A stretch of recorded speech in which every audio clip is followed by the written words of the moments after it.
Biz hazır Арсланбаптын тур базасынан чыгып баратабыз. Ичи аябай сонун экен. Ушан жактыбы сага? Жакты, аябай жакты. Кайерге бардык Танцы. Биз азыр кайерге бардык? Дискотечный. Дискотека барбы? Дискотека клубуна кирип. Мактымайча утуп койбоду жаш балдарды. Дискотека клубуна кирип, биз аябай шаңдуу бийлеп, эс алып, тамак ичип, бүт турбазанын ичин баарын көрүп, аябай жыргап, сүйүнүп кетип баратабыз. Аябай сонун жер экен. Бул жакка келген адам сөзсүз түрдө жан дүйнөсү эс алып, жыргап, жакшы максат, ой, пикирлер пайда болуп кетет экен. Ошон үчүн ушул Арсланбапка сөзсүз түрдө эс алууга сөзсүз келгиле, жакшы көргөн адамдарыңар менен сөзсүз келгиле.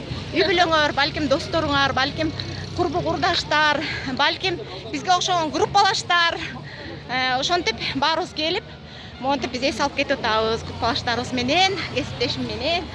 Гүлнар эже, Шакира ака, рахмат силерге. Бизди ушул жакка алып келгениңерге аябай ыраазымын. Ыраазыбызбы Гүлшан? Ыраазыбыз. Ыраазыбыз. Гүлнар эжеге, Шакира акеге чоң рахмат. Алла ыраазы болсун, бизди жыргаттыңар. Биз 10 жылга жашардык, туурабы? 100 жылга. Андай деген кайраттар эмиш керек болуп калат го. Ошол Арсланбапка сөз келгиле, момундай аркадан киресиңер.